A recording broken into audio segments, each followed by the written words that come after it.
অন্যায় করার পরও থানায় যাওয়ার পরে মামলা নেয় না। ওই যে আজকে দেখছেন না 500 জন জমছে, মামলা নিচ্ছে না, লাশ লিয়ে আয় পড়ছে, জোর যার মুল্লুক তার। তবে এক মাগে শীত যায় না, এক মাগে মান হাফারা হুফির। আপনি কাউরে মারেন অন্যায় ভাবে, একদিন আপনি এইভাবে মার খাইবেন। এটা আপনি লিখে রাখেন কাগজে। জুলুম করে কখনো টেকসই হয় না, একদিন একদিন আপনি জুলুমের শিকার হবেন। কথা বলেন ঠিক কিনা? কামা তাদিনু তুদানে, যেমন কর্ম তেমন ফল।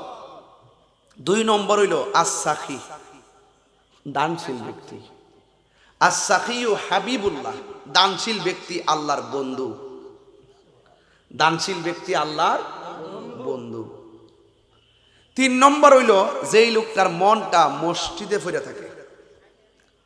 আমরা দেশের ম্যাক্সিমাম শতকরা 95% মানুষের মন পড়ে থাকে বাজারও। আমার ঠিক কোন লাগছে না, আপনি নিজে কই যাচ্ছে রে?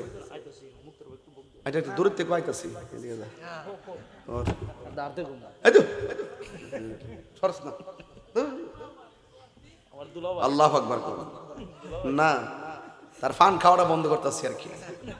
অতিরিক্ত ফান খায় আবুদ্দাফুল্লা ফান, আমরা থেকে 10 বছরের ছোট, এরপরে ফান খায় বয়স লেখায় শ্রীফুলা।